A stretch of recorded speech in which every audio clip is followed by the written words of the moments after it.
asistís online. Bueno, me encontré una compañera de la delegación que Pedro Medel estaba encantado de poder colaborar con la delegación del colegio y la verdad es que es un placer contar con él en esta materia porque Pedro es, además de licenciado en Económica y Empresariales por la Universidad de Málaga, él, desde entonces haber hecho multitud y variadísimos cursos en el ámbito tributario, tiene el mejor curso que se puede tener y es una experiencia en la oficina liquidadora del registro de la propiedad de Estepona de más de 25 años. Por eso es una persona más que legitimada y preparada para dar esta jornada, porque conoce toda la casuística, la evolución y que puede tratar después con vosotros todas las preguntas que necesitéis. Así que muchísimas gracias, Pedro, que me ha comentado además de nuevo que está encantado en colaborar con nosotros. Y bueno, él hace una exposición, no voy a extenderme la presentación para dar tiempo y al final podéis formalizar los que estáis aquí en persona y los que estéis online las preguntas, abajo en el apartado de preguntas. Sí os pediría por favor que intentéis formular las preguntas con claridad, porque a veces cuando escribe cree que está escribiendo algo claro y a veces desde aquí no entendemos mucho las preguntas, ¿vale? Y sin más, pues muchas gracias a todos por asistir y al ponente y a Pedro Medel por estar aquí con nosotros, que va a ser una de las jornadas más que provechosa. Muchas gracias. Hola, buenas tardes a todos. En primer lugar, dar las gracias al Ilustre Colegio de Abogados de Málaga, a su delegación en Estepona y a Comunidad María del Mar por esas palabras tan agradables. Y bueno, gracias a todos los que estáis aquí y a los que estáis online acudiendo al curso. Vamos a intentar que el curso sea lo más provechoso posible, intentando llegar al tema práctico, que es al que todos nos interesa, e intentar que sea lo más dinámico posible para así aprovechar el tiempo que tenemos al máximo. Bueno, vamos a empezar. Creo que se ve que está compartida la pantalla, ¿no? Bueno, el curso lo hemos titulado Beneficios fiscales en el impuesto de transmisiones patrimoniales y actos jurídicos documentados. Vamos a tratar de llegar hasta la práctica de los beneficios vinculados a la adquisición de vivienda habitual y los beneficios vinculados a la reventa de vivienda por profesional inmobiliario y consecuencia del incumplimiento de los requisitos de cada uno de los requisitos para la aplicación del tipo reducido.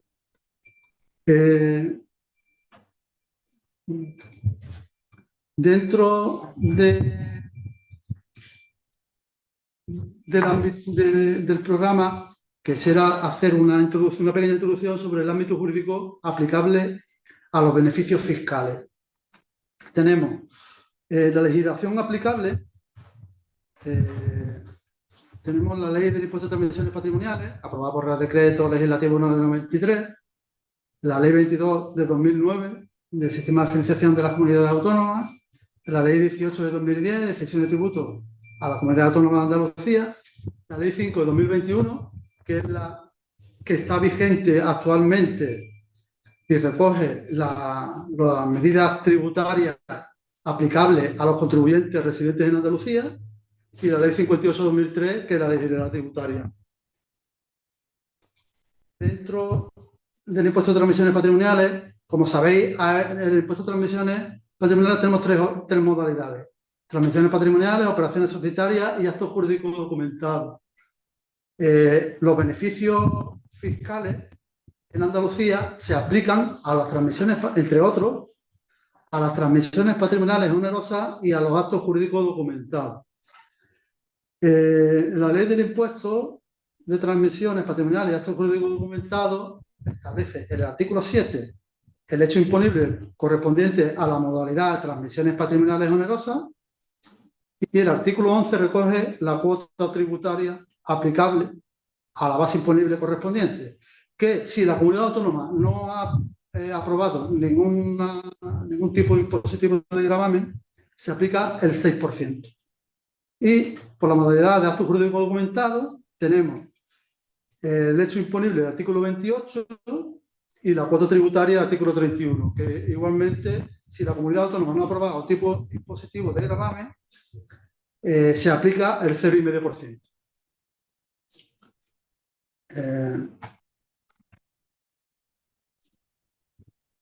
La ley 22 de 2019 y la ley 18 de 2010 son las dos que recogen la manera de ceder los tributos, en este caso a la Comunidad Autónoma Andaluza. La ley 22 de 2019 recoge que se ceden los tributos a las comunidades autónomas en función de unos puntos de conexión. Que en el impuesto de transmisiones patrimoniales se recoge cuando el documento comprenda algún concepto sujeto a acto jurídico documentado, la comunidad autónoma competente será aquella en la que se proceda a su inscripción. Y cuando el documento comprenda transmisiones patrimoniales, la comunidad autónoma donde radiquen los inmuebles. Esto es importante porque si en un documento hay varios inmuebles, hablamos de reventa de profesional inmobiliario, sociedad o un particular compra en Andalucía y compra en Castilla-La Mancha, el artículo 54 de la Ley del Impuesto de Transmisiones nos exige que se presente, al menos se presente, en cada comunidad autónoma que sea competente para exigir el pago del impuesto. Si no, ese documento no surte efecto ni en la oficina ni en ningún registro público. Eso hay que tenerlo en cuenta. Y luego la Ley 18/2010, que habla de la cesión del tributo a la Comunidad Autónoma Andaluza. Vale.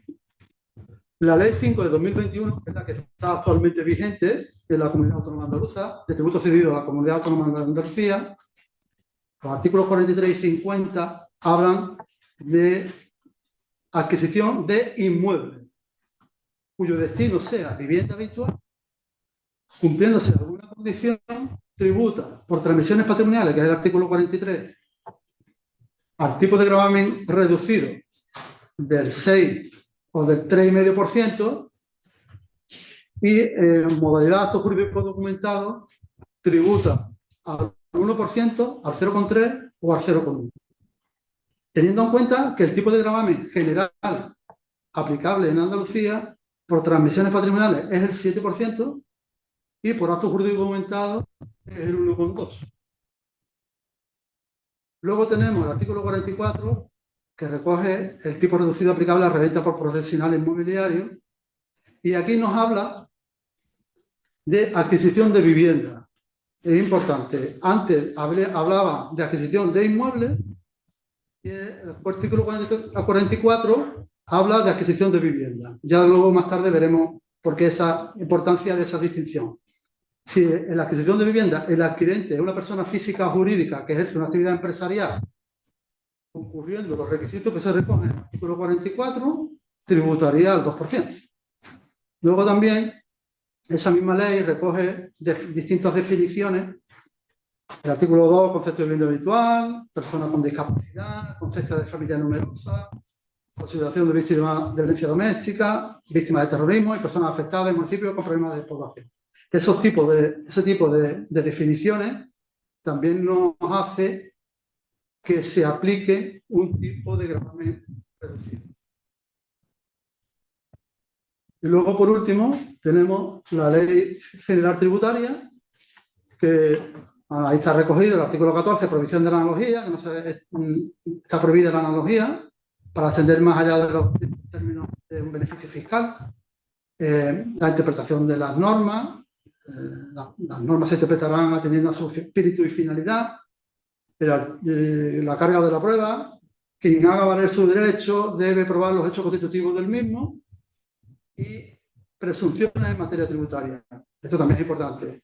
Los datos y elementos de hechos consignados en una autoliquidación, documentos presentados, se presumen ciertos para el contribuyente, salvo que se demuestre lo contrario. Lo que se diga en una declaración tributaria mixta, salvo que se demuestre lo contrario.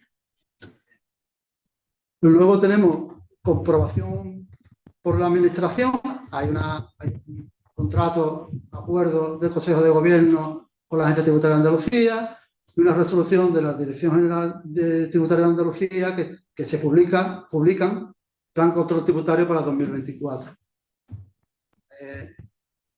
Al ampliarse los beneficios fiscales, el control es mayor. Por tanto, hay mayor prevención, supervisión, control del cumplimiento y actuaciones dirigidas a la comprobación de esos beneficios que el contribuyente aplica.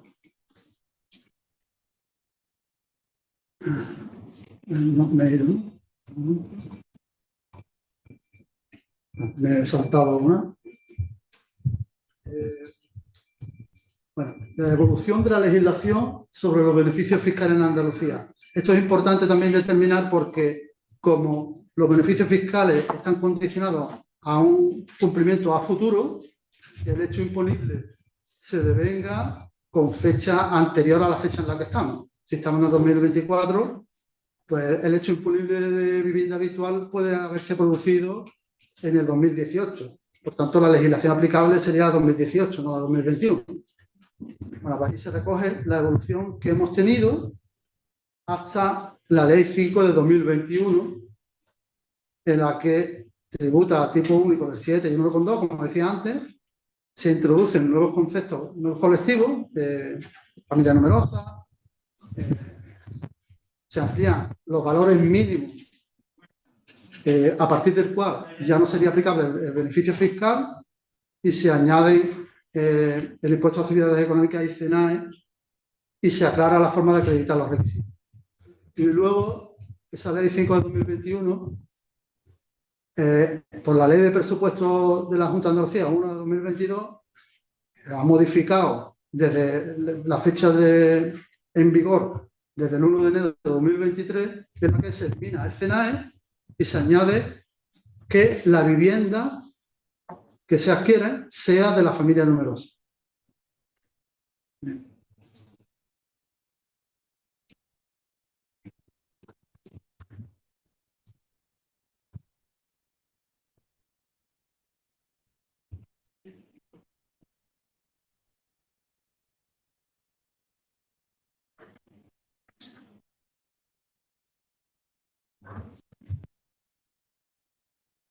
Luego, ¿cómo controla la administración los beneficios fiscales? Pues ahí aparece la ley general tributaria, dice que la administración podrá comprobar la concurrencia, requisitos y, en su caso, regularizar la situación tributaria. Eso es lo que nos ampara para la administración para iniciar un procedimiento de comprobación limitada con el objeto de comprobar que efectivamente se cumple con los requisitos. Luego la ley 5 de 2021, que dice que en caso de incumplimiento, el contribuyente está obligado a presentar una autoliquidación junto con los intereses de mora correspondientes. Y las consultas vinculantes, tanto de la Dirección General de Tributos como de la Dirección General de Tributos de la Junta de Andalucía, son las que nos ayudan a aplicar los beneficios fiscales, a aclarar los conceptos y demás hechos que se puedan dar lugar a interpretación. Ahí os dejo un link, que son los criterios vinculantes de la Dirección General de Tributos, Financiación o Relaciones Financieras de la Junta de Andalucía.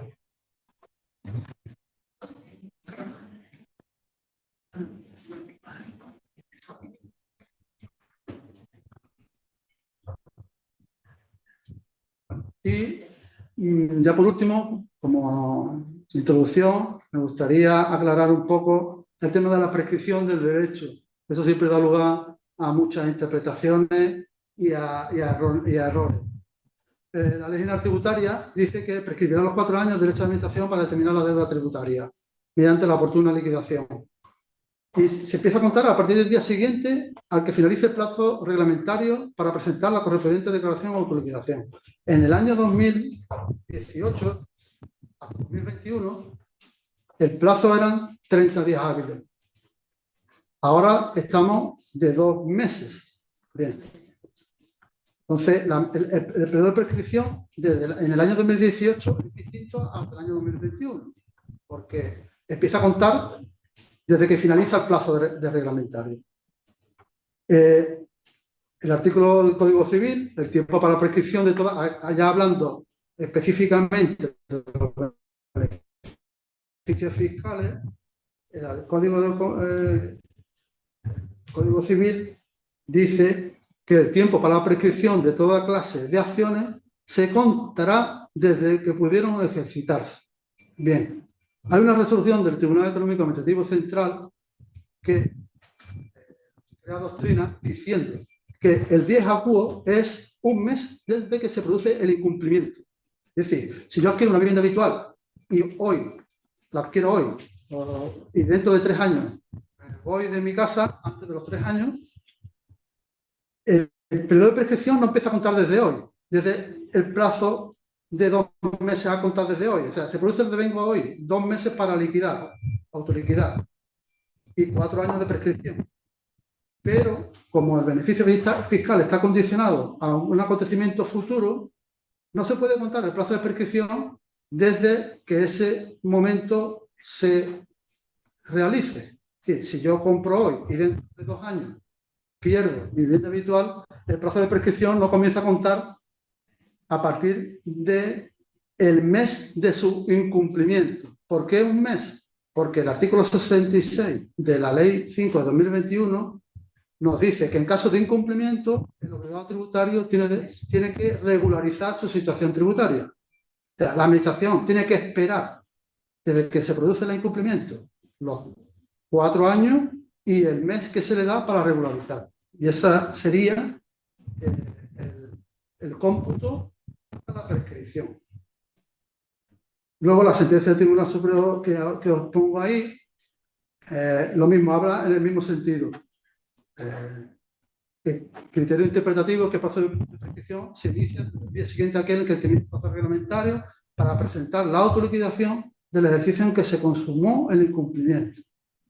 Y luego una sentencia novedosa de abril de 2024, de hace 2 días, que habla que el plazo de prescripción se ha de computar de fecha a fecha. Da igual que el último día sea hábil o inhábil. Los 4 años comienzan de fecha a fecha.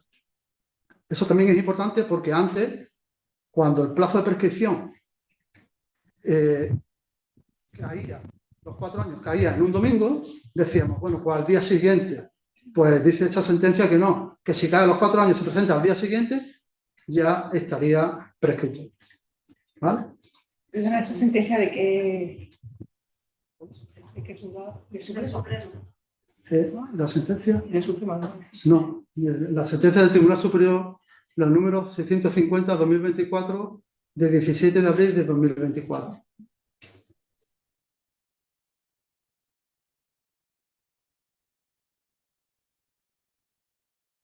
El plazo de prescripción a efectos tributarios, ¿vale? Ya veo que aquí hay varios plazos de prescripción, estamos hablando de ámbito tributario. Bueno,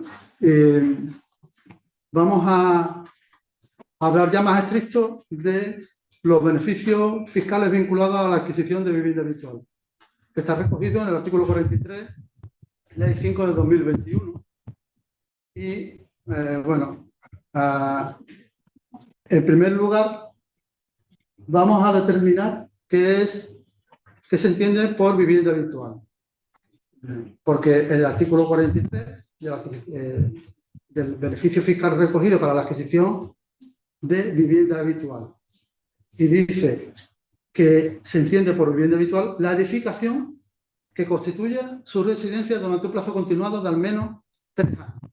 Y ahí hay unas excepciones al cumplimiento de dicho plazo, como matrimonio, separación matrimonial, traslado laboral, obtención de primer empleo, u otras análogas. Eso ya es un cajón desastre, que ahí podemos meter ahí lo que queramos. Y luego también tiene que cumplir que sea habitada de manera efectiva y con carácter permanente en un plazo no superior a 12 meses a partir de la fecha de adquisición o terminación de las obras. Esto es importante, son 2 requisitos para que sea vivienda habitual. 1, tiene que ser habitada de manera efectiva y con carácter permanente en un plazo no superior a 12 meses desde su adquisición o terminación de las obras. Y luego tiene que ser su residencia durante un plazo continuado de al menos 3 años. Si se producen circunstancias excepcionales y sobrevenidas, ya lo veremos después, que necesariamente exijan el cambio de domicilio, entonces no pierde el carácter de vivienda habitual. Luego, se asimilan a la vivienda habitual los anexos, siempre que se adquieren conjuntamente con la vivienda, y los garajes adquiridos conjuntamente con la vivienda con el máximo de 2. Conjuntamente dice en el mismo documento y que estén situados en el mismo conjunto. Eso también es una lucha encarnizada, porque dice, bueno, y si yo compro una vivienda con el protocolo 200 y luego el 201 son los garajes. Bueno, pues ahí para todos los gustos. Hay gente que dice que no y hay gente que dice que sí. Ya es cuestión de si se puede hacer el mismo documento, evita ese problema. Y luego tiene que ser también que pertenezca al mismo conjunto. Yo no puedo comprar una vivienda aquí y los garajes en el bloque de enfrente. Eso, igualmente, tampoco es muy lógico porque hay viviendas antiguas que no tienen su garaje, tienen un garaje cercano. Bueno, pues la ley dice que tiene que ser el mismo conjunto. ¿El espíritu de la ley? ¿Y el espíritu de la ley? Pues eso dice... ¿Y se justifica el motivo por el cual no se puede otorgar el mismo edificio? Por ejemplo, Claro. porque es de propietario. Porque dice adquirido conjuntamente. Entonces yo puedo adquirir En el mismo en documento. el mismo día a 2 titulares distintos, a una vivienda y a una plaza de aparcamiento en el mismo edificio. Para que Sí, hombre, ahí yo entiendo que sí sería de aplicación. Yo, mi criterio y mi punto de vista. Ese, también.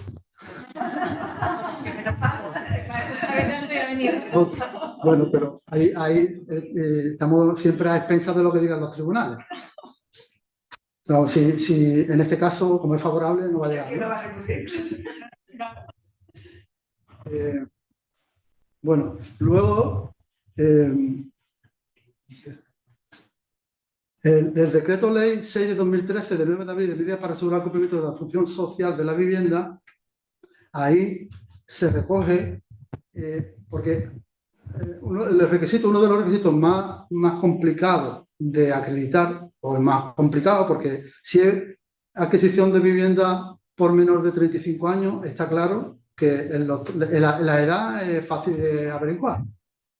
El valor del inmueble, pues también, y claro, la más complicada es la vivienda habitual. ¿Qué se basa en la administración para determinar que una vivienda no es vivienda habitual? Pues en indicios. No hay prueba concluyente. Si yo no me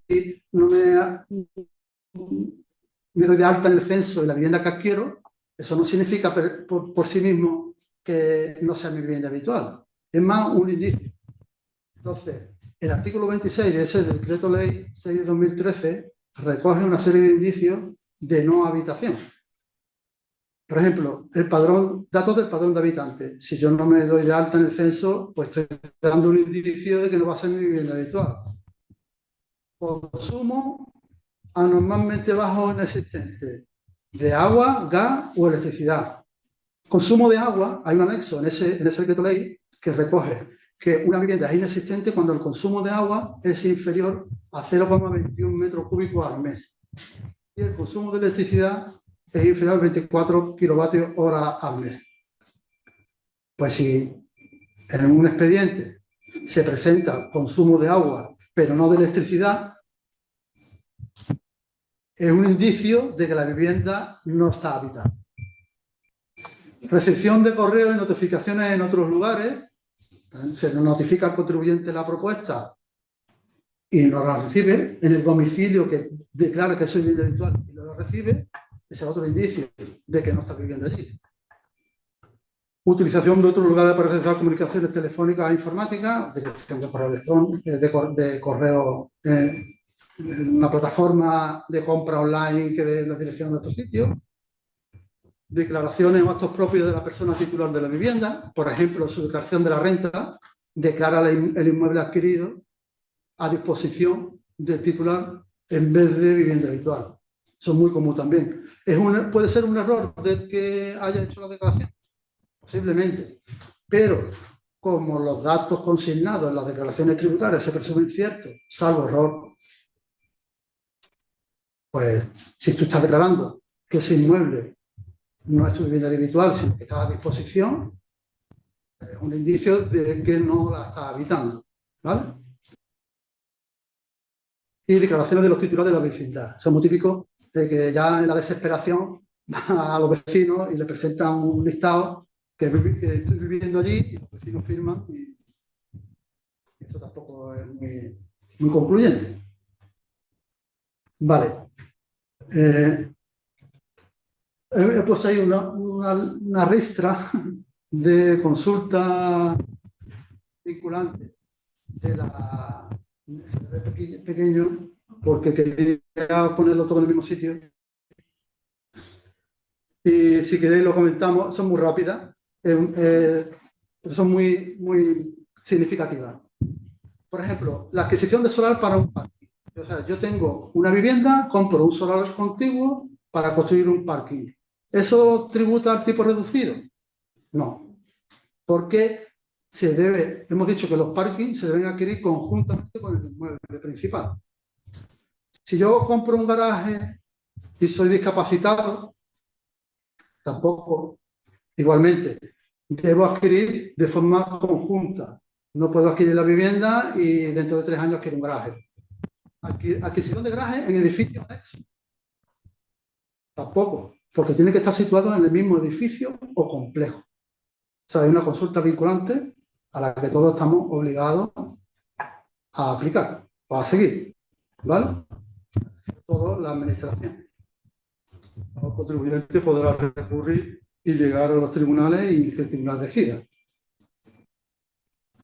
Parcela rústica con vivienda enclavada dentro de la misma. En esa vivienda, en ese inmueble, se declaraban almacenes también. Tampoco vale, porque no se desglosa los valores. Si yo compro una parcela rústica con almacenes y quiero destinar la vivienda habitual, es más inteligente decir la parcela 100, la vivienda 40 y el almacén 10. Aplico el tipo reducido para la vivienda, para el resto no, porque no se admiten analogías. Aplicación cuando hay desmembración de dominio. Esto es muy común, que adquiero los usufructos, tampoco vale. Debe adquirir el predominio, el porcentaje que sea, el 20, el 5 o el 90. Pero debo adquirir el predominio. No puedo adquirir desmembración del dominio, no puedo adquirir ni usufructo ni ninguna propiedad para aplicar el tipo reducido. Pero un porcentaje sí. Un porcentaje sí. Un porcentaje sí, el que sea. Puedes adquirir 5% si cumple con el resto de requisitos que el valor del inmueble, el valor del inmueble, no de lo que tú adquieras, el valor real del inmueble no supere la cantidad mínima y cumple el resto de requisitos, sí. ¿Vale? Extinción de condominio. O sea, yo soy titular de un porcentaje de un inmueble y ahora, lo típico, 2 personas solteras compran un inmueble y ahora se enfadan y se la adjudica a uno de ellos. Esa adjudicación, ese tipo reducido, porque sabéis que la extinción de condominio tributa para acto público documentado sobre la base imponente correspondiente al comunero que se va. Ese tipo de gravamen de acto público documentado del 1,2, que es el general, ¿lo puedo aplicar al 1%? No, tampoco vale. Se asimila, no es una adquisición, es una extinción de comunidad, una concreción de cuotas. La adquisición de vivienda actualmente arrendada. Vale, yo compro una vivienda y está alquilada. ¿Puedo aplicarme el tipo reducido? Sí, siempre que cumpla con el resto de requisitos. Que la habite dentro de los 12 meses siguientes a su adquisición y que luego la mantenga durante el plazo continuado de 3 años. Me da igual que esté arrendada o no. El plazo de 12 meses para habitar el inmueble. Eso puede tener casuística, ¿no? Lo que la última que has dicho, Pedro. Porque tú adquieres con un contrato de arrendamiento que se supone que se va esa persona y después si no se va, esa persona no puede entrar tú. Claro, entonces, claro, si tú prevés que, suponte que yo tengo una vivienda arrendada por 11 meses, tú me la compras y al 12º mes, antes de cumplir los 12 meses del año que vas a vivir, estás cumpliendo con el primer requisito. Entonces, si te lo impide el inquilino porque no se ha ido, tendrá una casuística. No sería de aplicación porque no es una circunstancia sobrevenida. Tú cuando compras la vivienda es igual que si hay que ocupar. Suponte que yo tengo una vivienda y no ocupar. Tú me la compras, cumple el resto de requisitos. Menor de 35, ojalá. O sea, que la Valor. extensión de la posesión por parte del arrendatario no se considera sobrevenida. No. No. Claro, ahí no se entiende sobrevenido. Tú estás comprando un inmueble y tú tienes que saber que el inmueble está arrendado. Sí, pero el ejemplo que te pongo es, tú sabes que está arrendado, pero su arrendamiento termina dentro de 6 meses, por ejemplo. Tú te organizas, haces ese beneficio fiscal, compras y a los 6 meses ese señor no se va. Y tampoco se va porque le metes un procedimiento. Bueno, pues vale, se complica la cosa. No se va a los 6 meses, sino... Exacto. Ahí sí que sería una circunstancia sobrevenida. Porque si el arrendamiento, en teoría, concluía 6 meses, si no se va, que está incumpliendo, es una circunstancia que tú no has previsto, no se preveía, ¿no? Una circunstancia excepcional. Sí, porque eso se está dando. Se están vendiendo casas con Distinto es que tú, a sabiendas, si la casa está ocupada, sabes que es muy difícil que en 12 meses la desocupen, ¿eh? Sí, pero hay alguna posibilidad. Exacto. Podría ser el caso en que compras una casa y ya se te mete. Bueno, eso también. Dentro de la casuística eso sí que podría ocurrir. Ahí sería una circunstancia sobrevenida. Sí que sobrevenida, clarísimo. Obviamente, ahí tú no puedes cumplir los 12 meses porque se te ha venido un tipo. Sería una casa sobreocupada esa. Pero ¿qué opciones tienes en ese momento? ¿Comunicarlo a la agencia tributaria? No, cuando vaya a comprobarte, no te va a comprobar al año, te va a comprobar a los 3 años mínimo. Tienes Desde que que tú demostrar que metió un Claro. culpa y todo el proceso judicial. Exacto. Claro. Que lo acredite.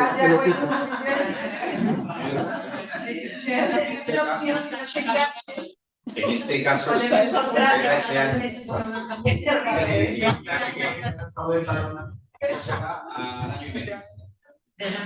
¿se entiende que ha tenido que se ha ocupado en ese primeros 12 meses o contamos los 3 años a partir del final de ese año? Es decir, hay un segundo requisito. Primero, que la ocupen en los 12 meses. Esto que la mantenga 3 años. Si no pueda ocuparla... Desde que la habites. 3 años desde que la habites. Tiene que ser. Claro. Por tanto, si... 1 año y medio, en tu caso. El 1 de... 1 año y medio más 3. Correcto. El ocupa se va 6 meses después de que resultó año para tu ocupar. El primer caso no lo has cumplido porque ha habido una circunstancia sobrevenida. Sí. O sea, que opera, digamos, como una especie de suspensiva. Es que ahora lo vamos a ver, que es lo que dice expresamente la legislación. Sí, vamos a seguir.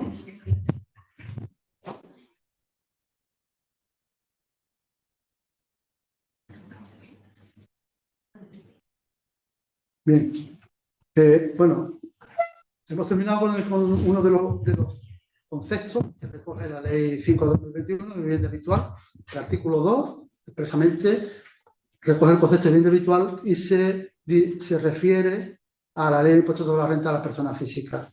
Por eso hay tantas consultas vinculantes de la Dirección General de Tributos de la Junta de Andalucía que hace referencia a consultas vinculantes de la Dirección General de Tributos. Porque al fin y al cabo el concepto es el mismo para uno y otro, la administración. Vamos a con otro concepto que está recogido en la Ley 5 de 2021, que es persona con discapacidad. Eso también es muy común que se ve. ¿A quién se le aplica? A los contribuyentes que tengan una discapacidad con un grado reconocido igual o superior al 33%. Igual o superior. Por ejemplo, a los pensionistas de la Seguridad Social que tengan pensión de incapacidad permanente total, absoluta o grado de invalidez, y a los pensionistas de clase pasiva de la administración, a los militares. Y ahí en la consulta 1 de 2008 de la Dirección de Tributos de la Junta de Andalucía nos dice la forma de acreditarlo. Preferentemente, habla de preferentemente, esa es la administración muy quisquillosa, y habla de certificado de la Consejería para la Igualdad y Bienestar Social de la Junta de Andalucía o órganos competentes. También certificación de otra comunidad autónoma, lógicamente. Bueno, con la tarjeta de minusvalía pienso yo que será suficiente. Y luego la resolución del Instituto Nacional de la Seguridad Social del Ministerio de Economía y Hacienda o del Ministerio de Defensa para el caso de los militares.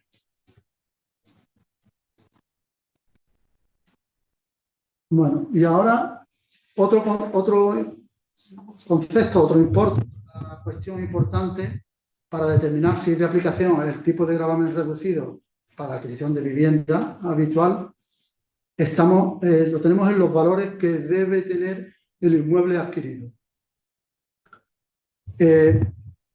Tenemos dos importes, son 150.000 para el tipo general del 6% y 3,5%, para menor de 35 años y el resto de situaciones, y luego un importe incrementado de 250.000 euros para personas con discapacidad y familia numerosa. ¿Qué importe debe ser este? El valor determinado por el artículo 10 del Decreto Legislativo 1 del 93 de la Ley de Impuestos a Transmisiones Patrimoniales, que para el caso de bienes inmuebles es el valor de referencia. Hoy, si estamos en el 2019, es el valor real. Eso también hay que tenerlo en cuenta. Y importante, el valor conjunto de los bienes. Si yo compro vivienda, garaje y trastero, si la vivienda vale 145.000, el garaje vale 10.000, ya no me puedo aplicar el tipo de gravamen reducido. Salvo que yo diga que la vivienda sí es vivienda habitual y el garaje no. ¿Vale? ¿En la escritura? En la escritura. En la escritura o en la aplicación de tu tipo de gravamen. Tú autoliquidas el impuesto y dices, yo a la vivienda le voy a aplicar 3,5%, pero el garaje le voy a aplicar 7%, porque no lo voy a destinar a vivienda habitual. ¿Eso qué significa? Pues significa muchas cosas, entre otros que el inmueble, o sea, tú podrías vender el garaje y no habría repercusión ninguna, porque ya has tributado el tipo general. La vivienda, si la vende antes del tiempo y no se produce ninguna circunstancia sobrevenida, tienes que regularizar la situación. El garaje ya estás liquidando, autoliquidando por el importe total, pues ahí no hay problema ninguno. Pero eso es una capacidad que tiene el contribuyente de decidir si el inmueble que voy a adquirir lo voy a asimilar o a anexar, entre comillas, a la vivienda. ¿Vale? Luego, si se adquiere por varias personas, como antes Aurora, si se adquiere por varias personas, se aplica el tipo reducido a la parte proporcional que adquiera siempre que cumpla con los requisitos. Y si se adquiere por matrimonio o parejas de hecho está asimilada a los matrimonios en la Ley 5/2021, el requisito, por ejemplo, de la edad, aunque lo tenga uno de ellos ya es suficiente. ¿Vale? ¿Perdona? Inscritas. Pareja de hecho inscrita en el registro de parejas de hecho u otro análogo. Lo tiene que acreditar por lo menos. Si no lo aplicaríamos por varias personas, es decir, aquí efectivamente. Si uno cumple sí y el otro no cumple no. Tanto la edad como la discapacidad.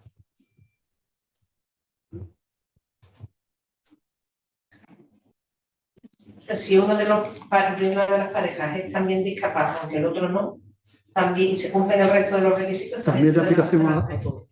¿Matrimonio o pareja de hecho? Matrimonio, estamos hablando de matrimonio, da igual el régimen económico matrimonial que tenga. Si es separación de bienes o es ganancial. Si es ganancial, sabéis que solamente hay una autoliquidación. Si es separación de bienes, hay dos liquidaciones. Pero en este caso, al ser matrimonio y cumplir uno de ellos, es de aplicación a los dos, por su porcentaje que adquieran. Si yo estoy casado en separación de bienes y yo compro el 10% y mi esposa compra el 90%, estamos casados, somos un matrimonio, el régimen de separación de bienes.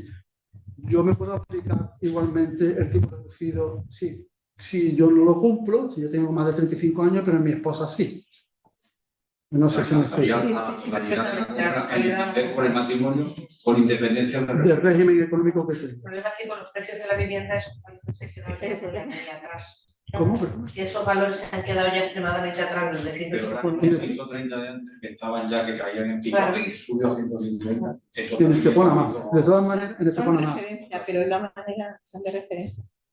No, y que se supone que este tipo reducido, este beneficio fiscal, se aplica para realizar una política social de la vivienda. Y ahí ya cuando se habla de política ya sabemos todo lo que queda, ¿no? Pero es importante lo que he dicho. Esos valores son de referencia cuando existe el valor de referencia. Claro, es el valor de referencia del inmueble. Siempre hay que irse al valor de referencia a partir de 2021. Antes está el valor real. Sí, pero en este partido judicial nuestro valor referente fue elevado 150.000. Un trastero queda, me parece.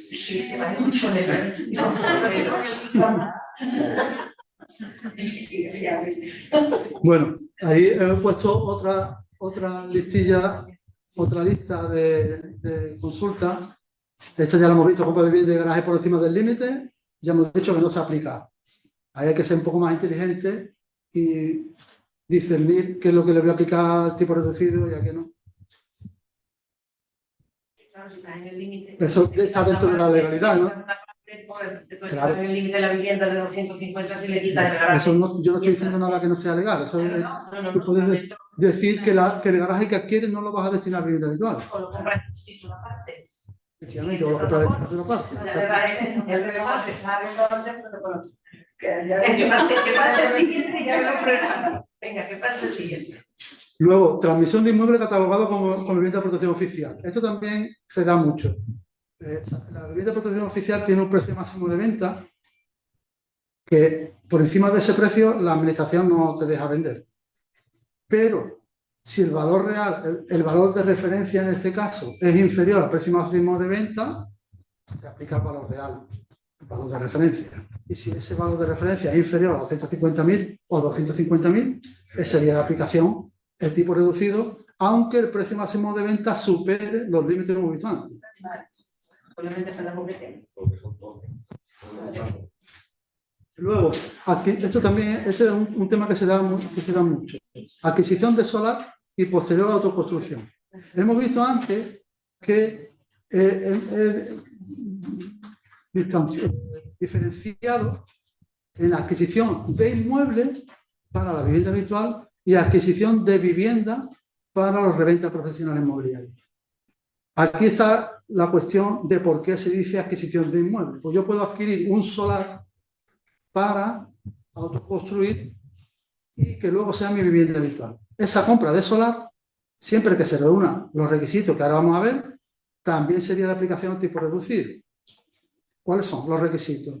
Porque el plazo de construcción de la vivienda debe ser inferior a 4 años desde la adquisición del solar y luego tengo que tenerla habitada dentro de los 12 meses siguientes a su finalidad, hasta que se finalice la construcción. Y luego los 3 años desde la habitabilidad para hacer su vivienda continuada. ¿Cuál es el importe límite? El valor del solar más el valor de la construcción. Si me decís un solar con un valor de construcción inferior a 150.000 euros en Estepona, no lo compro. pensando en lo mismo. De Y construcción espero que lo termine en 4 años. Sí, No hay que reeditar luego factura. no, valor de construcción, bueno, el valor de la obra, la base imponible de la declaración de obra nueva está establecida por el valor de la construcción de la obra.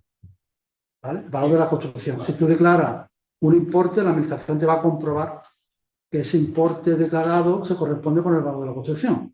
Ahí voy, que tendrás que acreditar certificaciones de obra, fin de obra, arquitecto, factura, movimiento de tierra, bla, bla, bla. Y no Más, solo lo que tú has declarado ante el notario. Ahí voy. ahí está, más el solar. Más el solar. Y eso no puede superar los 150.000 euros. Por 50 en tu caso. ¿Vale? O los 250 en caso de minusvalía y familia numerosa. Vale. Luego, hay otra ahí que es adquisición por discapacitado de solar contiguo para ampliar la vivienda habitual. Pues aquí sí, antes era para construir un garaje, que no estaba aquí directamente, y ahora es para ampliar la vivienda. Aquí dice la administración que sí, siempre que el valor real de lo invertido ahora, o sea, el solar más la construcción, más el valor real de sus actuales inmuebles, sea inferior al límite de los 150. ¿Vale?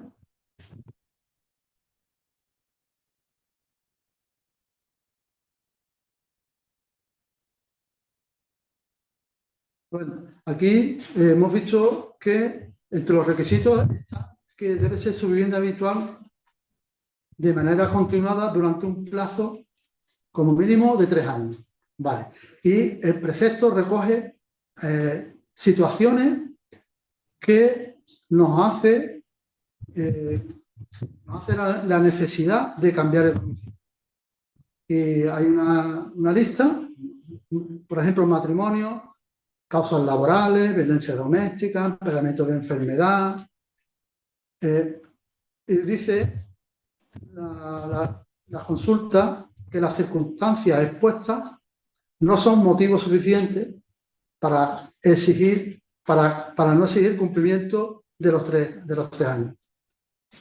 La administración es quien tiene que comprobar que efectivamente se produce la necesidad de cambiar de domicilio. Y ahí hay una consulta sobre la disolución de pareja de hecho, que adquieren como pareja de hecho, se enfadan y por el hecho de que se haya roto la pareja de hecho no es un requisito fundamental para que no sea de aplicación la necesidad de habitar durante los 3 años siguientes. ¿Vale?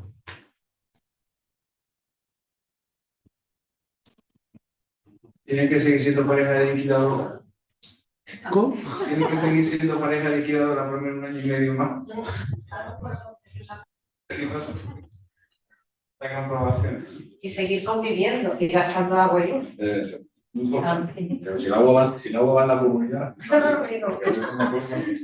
Y eso ocurre en los edificios antiguos, los que valen menos de 150.000 euros.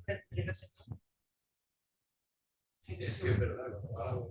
Otro caso que se da mucho y es, yo compro de soltero y luego me caso. Vale. Mal hecho, pero bueno. No digas así.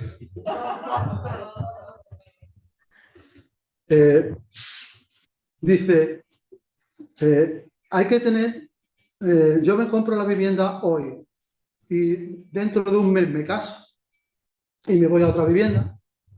Eso, yo puedo aplicarme el tipo reducido porque hay una causa que me exija el cambio de domicilio como matrimonio, que está recogido en la ley. Me dice que no. ¿Por qué? Porque debe ser una causa justificada y sobrevenida. No constituir un hecho por sí mismo. Es decir, el matrimonio por sí mismo no es un hecho que me haga cambiar de domicilio. Máxime cuando yo compro hoy y dentro de un mes me caso. Tú hace un mes sabías que te ibas a casar. No te puede aplicar tipo reducir. ¿Vale? Dice también que el tiempo que ha de transcurrir entre el matrimonio y el cambio de domicilio, la norma no establece ninguna condición, pero sí que hay que ser un poco coherente y un poco razonable y ver si existe una causa justificada y sobrevenida que necesariamente exija el cambio de domicilio. ¿Vale? Sí, un traslado laboral de pareja. Eso sí, está claro. Sí, traslado laboral, De tu a otro municipio. de tu cónyuge. A otro municipio. Si a mí me trasladan a Sabenillas, por ejemplo, o me trasladan a San Pedro, ¿exige necesariamente el cambio de domicilio? No lo sé. Habría que ver más cosas. Si me trasladan a Huesca, ¿exige el cambio de domicilio? Evidentemente sí. ¿Vale? El caso distinto.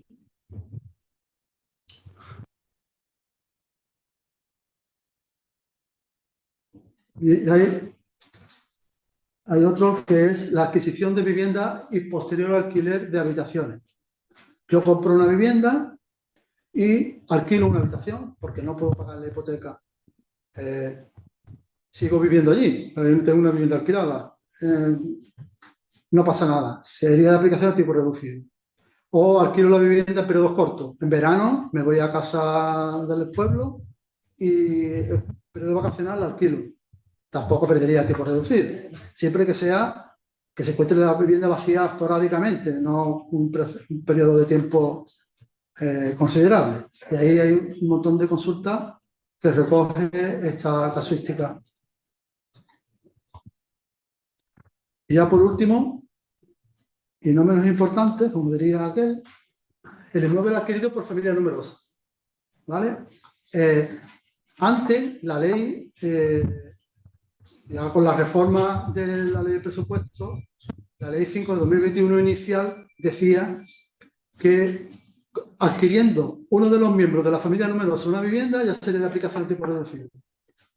Y aclara que tiene que ser la vivienda habitual de la familia, no de un miembro de la familia.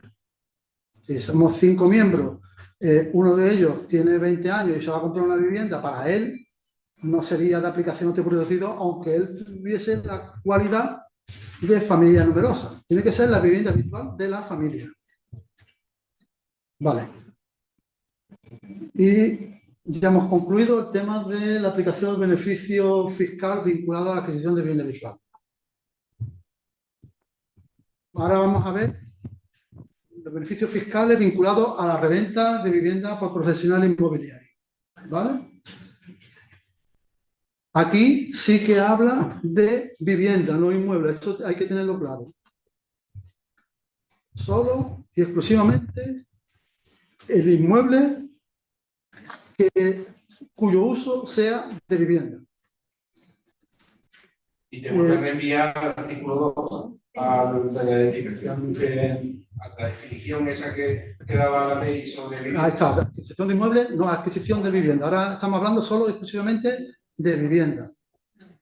No vale un solar para construir una vivienda y luego revenderlo. No vale. ¿Por qué? Porque el espíritu de la norma dice que este beneficio fiscal se aplica para estimular el tráfico inmobiliario. Entonces, reventa de vivienda es de aplicación siempre que se haga en escritura pública la compra. No vale hacer la reventa de la vivienda, no la adquisición, la reventa debe hacerse en escritura pública de compraventa. A los 5 años siguientes, dentro de los 5 años siguientes a su adquisición, con entrega de posesión y sujeta y no exenta de transmisiones. ¿Vale? ¿Qué decir? Que yo tengo una vivienda y la voy a revender y hago un contrato de arra a los 4 años y 11 meses. Contrato de arra que tiene una finalización a los 3 meses. O sea, 5 años, pues si no, a los 7 meses. 5 años y 7 meses. Y ahí vendo. ¿Estoy cumpliendo? Sí, porque yo he hecho un contrato de arra y me estoy comprometiendo a vender. No sería válido porque no estamos haciendo una escritura pública de compraventa. ¿Y si lo hacen en notario o no? Escritura pública de compraventa. No. Y de compraventa. Tampoco vale un contrato de compraventa. Ni una promesa de venta. Una promesa de venta no vale. Tiene que ser contrato público de compraventa. Y si ocurre una cosa, Pedro, y si, por ejemplo, un contrato de compraventa privado que se pasa por la liquidadora. Tampoco. Escritura pública de compraventa. Dentro de los 5 años siguientes a su adquisición, con entrega de posesión, ¿vale? Por eso decía el contrato de arra, por ejemplo, ahí no hay entrega de posesión, ahí hay una promesa. Y luego tiene que estar sujeta y no exenta de transmisiones. Eso antes no lo decía muy claro la legislación. Y como decía antes de empezar, la legislación va avanzando y se va poniendo en un camino que nos aclara a todos mucho. Pues ahora sí que lo dice expresamente, que debe de estar sujeta y no exenta de transmisiones patrimoniales onerosas. Por ejemplo, si yo compro un inmueble, una vivienda, la derribo, hago una nueva y vendo. Esa venta sería por IVA. Promotor, primera transmisión de edificación terminada, tributaría por IVA. ¿Es de aplicación el tipo reducido del 2% cuando compré la vivienda para derruirla? No. No, porque la siguiente operación no está sujeta a transmisión, está sujeta a IVA, está sujeta a acto crítico documentado. Tendría que regularizar la situación, hacer una declaración con autoliquidación complementaria del 5% restante, o del 6% cuando compré, y si no, la administración te va a ir a una complementaria. Esa autoliquidación iría aparejada con los intereses de mora correspondientes. Bueno, y luego otra opción que también se da mucho es yo compro y dentro de 4 años y 11 meses que es que no lo voy a vender, no me sale vendedor, y hago una aportación a otra sociedad. Esa aportación tributa, no es una transmisión, no es una reventa. Esto está recogido para la reventa de vivienda. Y hay una sentencia del Tribunal Superior de Justicia, Sala de Más de lo Contencioso de la Sala de Málaga, que dice, reventa significa la venta de lo que se ha comprado, no vale aportarla, una aportación a una sociedad o una reestructuración empresarial, me da igual, cualquier tipo de reestructuración, absorción, canje de valores, fusión, eso no es una venta de lo que se ha comprado, eso es otra cosa. Tampoco cumpliría y teníamos que regularizar la situación del principio. Y también nos habla que todos los beneficios fiscales tienen que aplicarse forzosamente con carácter restrictivo. Eso es muy importante porque la administración va con mucho carácter restrictivo. Más que nada para evitar la quiebra de los principios de generalidad e igualdad tributaria. Todo el mundo tiene que ser igual ante el tributo, ¿no? Ingresa más dinero, que eso también tiene en mente el legislador. Los requisitos, Pedro, siguen siendo los del artículo 25 de la escritura pública y mencionar en esta que se incorpora la figura.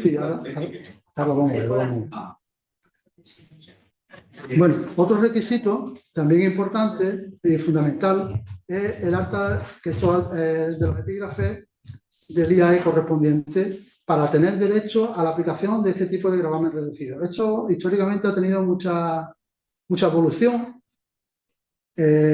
con muchos dimes y diretes, mucha historia, y ahora mismo estamos en lo siguiente.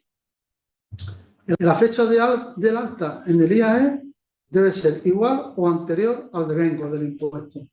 Sí.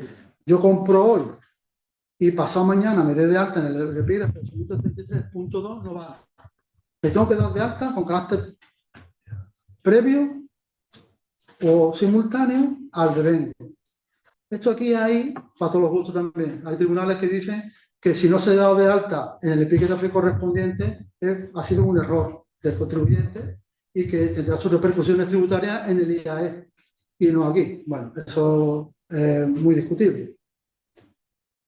Para evitar problemas, lo mejor que hay es darte de alta en el epígrafe correspondiente con anterioridad al devengo o al mismo día, si no hay más remedio.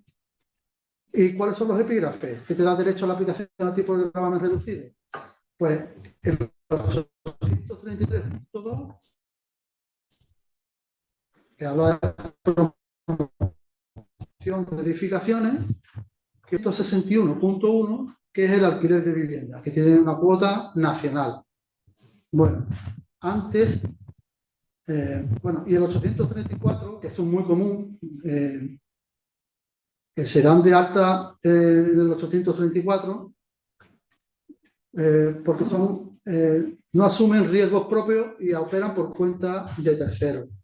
Ese tipo de epígrafe no sería de aplicación al tipo de abono reducido. La cuota municipal del 833.2, promoción de edificaciones, antes la oficina, y prácticamente todas las oficinas de la provincia o de Andalucía, exigían el alta en el municipio en el que se adquiría el inmueble o la vivienda. Porque como es una cuota municipal, tú te tienes que dar de alta en cada municipio que vayas a ejercer la actividad. Si yo estoy en Estepona y compro en Manilva, si yo compro en Manilva y no estoy de alta en el 833.2 en Manilva, se supone que no voy a ejercer esa actividad en Manilva. Entonces no sería de aplicación. En cambio, el 861.1, que es una cuota nacional, si yo me di de alta en ese epígrafe, me da derecho a actuar en todo el territorio nacional, por ser una cuota nacional. Entonces, si yo estuviese dado de alta en el 861.1, podría alquilar el inmueble en Estepona y alquilar el inmueble en Manilva, estando solamente dado de alta en un sitio. ¿Qué ocurre?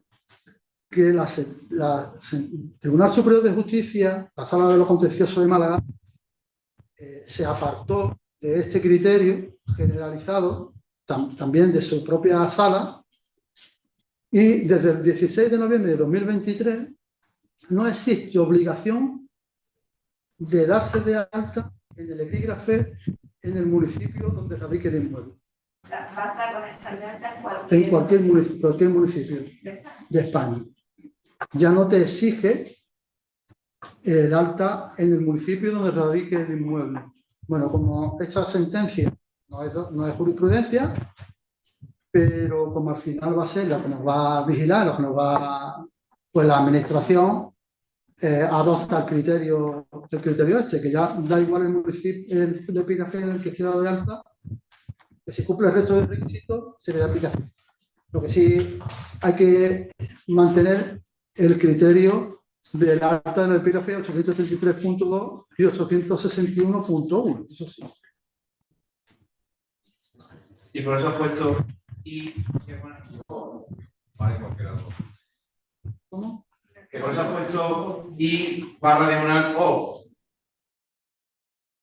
Si tiene el 833, Porque prefiere puede que estar, sea I puede estar dado de alta en los dos para que no tengan ningún problema. puede estar de alta Y si no, el 861 que con ese ya con el, la... no, pero ya como no es necesario darte de alta en el municipio donde se esté situado el inmueble, aunque te dé de alta en un municipio cuando el 833 Aquí en a raíz de la sentencia de Vamos a ir resolviendo, pero porque sé que hay conflictos en sitios todavía con eso. pues nada, a la sala o al Tribunal Económico. Y el Tribunal Económico supongo yo que adoptará también el criterio de la sala. Dice que no está sujeto a los criterios de los TSJ y sale por TGN. Bueno, eso también, pero bueno, vamos a... Subido el criterio de las costas en la sala. Vamos a pensar bien, supongamos que... Es que sé que es conflictivo el tema de lo de que sí, si no, en el municipio. Hay quien se ha dado de alta el 27. Sí, ya te digo que antes de noviembre de 2023, la propia sala de Málaga, desconcentrada de Málaga, en numerosísimas sentencias, establecía que si no estaba de alta en el epígrafe correspondiente del municipio donde radicase el inmueble, no era de aplicación. El año 2019, no, antes, 2009, 2010. Desde el decreto legislativo 1 de 2009 hasta ahora, hasta noviembre, el criterio era que tiene que darse de alta en el municipio donde radicase el inmueble. Ya hoy ha cambiado el criterio, no vamos a continuar aplicando el que teníamos antes, pues si va a la sala, te lo tumba, ¿no? Eso es bueno para el contribuyente más que nada, seguridad. porque se evita tener que dar de alta. Pero no, tampoco, al principio sí que había muchas dudas, Y eso es como todo, ¿eh? Cuando te van dando palos ya te va educando. Y dice, bueno, pues si me exige que me dé de alta en el municipio, pues nada, pues me tendré que dar de alta. Y eso es un anexo a 036 y declarar que he estado de alta en el municipio tal, y ya está, y entrar en el municipio tal. Una simple labor administrativa más. Y ahora, siguiendo con el tema de los epígrafes, el epígrafe correspondiente a los arrendamientos, que antes hemos visto de los 671.1, que es alquiler de vivienda, aquí también se producen muchos errores, porque yo me doy de alta los archifamosos y novedosos y alojamientos turísticos extrahoteleros, que tienen un grupo del epígrafe específico, que es el 685, perdón.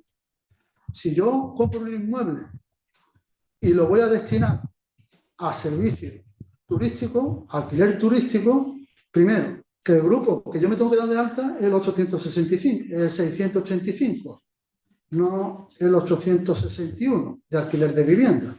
Eso va a empezar. Puede ser que yo me dé de alta en el 861.1 y a su vez realice actividad relacionada con la industria hotelera, alquilando, poniendo en plataforma Airbnb o cualquier de estas el alquiler turístico. Esto no sería de aplicación de tiempo reducido. ¿Por qué? Porque yo no estoy...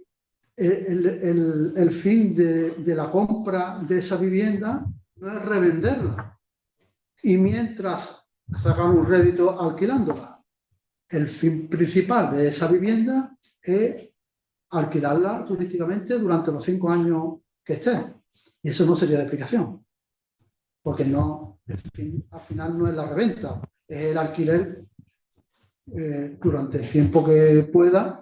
¿La vivienda tendría que estar vacía durante ese tiempo? No, puede estar alquilada, pero como alquiler de vivienda. Como alquiler de vivienda en el 861.1. No como destino turístico. ¿Vale? Eso es muy fácil comprobar. Muy fácil. Si tú declaras más fácil por la administración, me refiero.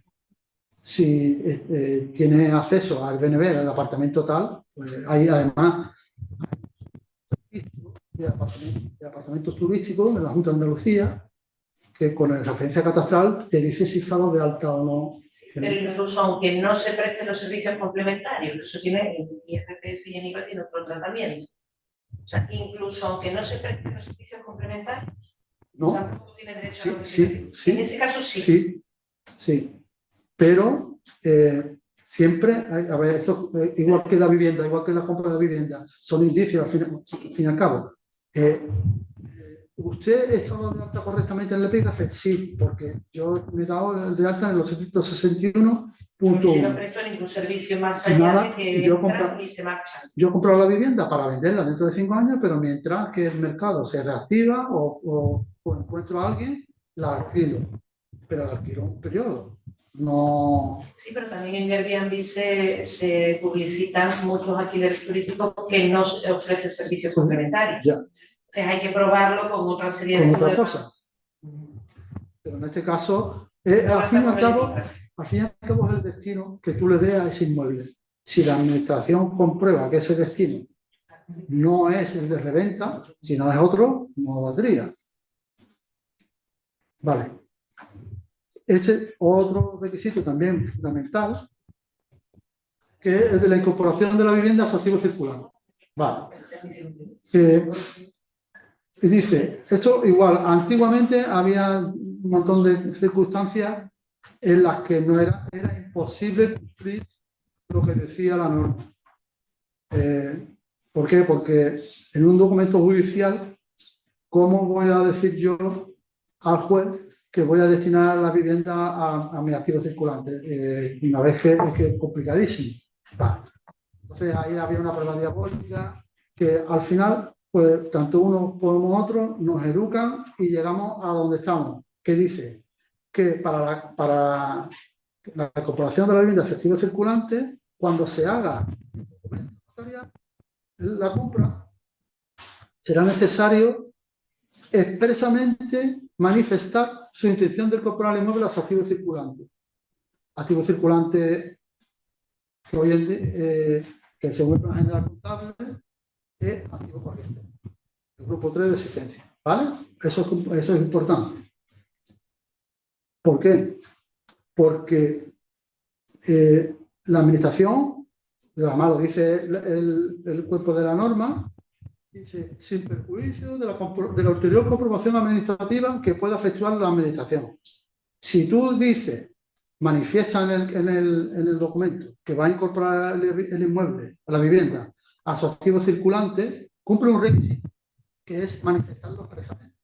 Pero falta otro, que es que realmente esté dentro de existencia. Tú puedes decir que yo manifiesto mi intención, pero luego ponerlo inmovilizado. Estaría incumpliendo a posteriori la norma y por tanto no sería aplicación al tipo de gravamen reducible. Y luego cuando un documento administrativo o documento judicial, Pero en ese basta. caso, si eres una persona física, ¿quién lo compra? Buena pregunta, como siempre. Ahí es la renta. Si tú vendes el inmueble y lo declaras como ganancia patrimonial, y No no, lo que se de ahorro, sino que tienes que ir a la base. todo está comprobado. Todo está comprobado. Pero lo compras, aunque no lo pongas en el grupo 6.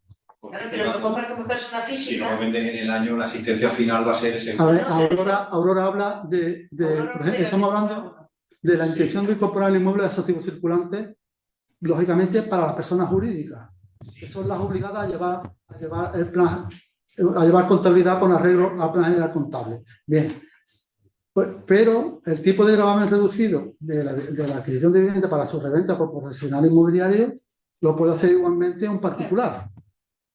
Ese particular no está obligado a llevar contabilidad con arreglo al plan general contable. ¿Cómo se...? Si ese particular tiene que cumplir el requisito del IAE, el 833.2 o 861.1, ya es empresario profesional. Estamos hablando... Lo que no llevará es contabilidad con acuerdo al Código de Comercio, libro de gastos y libro de ingresos. Ni presente el proceso de sociedad ni tiene un activo Correcto. circulante. Pero como tú has dicho, en IRPF, ¿dónde metes inmueble para que esté en el circulante? Que no esté en el IRPF. No. Que no En el puede caso ganar. No puede, no va a grupo 6. En el caso de persona física, cuando la persona física sea promotor profesional y venda el inmueble, no puede estar en el caso de la renta como ganancia patrimonial. Pero mientras no lo ha vendido, No entiendo nada, no podemos hacer nada.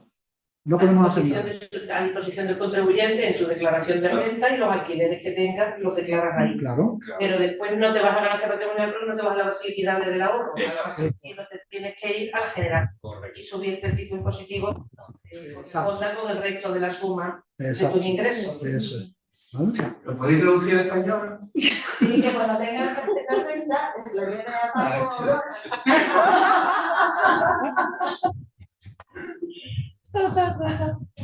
Que cuando... Positivo medio de un 20% de ¿vale? Ese es el tipo medio de gravamen. Vamos a decir un 20 por decirlo más fácil, que tiene 3 tramos, pero el 20. Sin embargo, no, ahora más, pero no vamos a ir al 20, que es más o menos lo que suele pagar.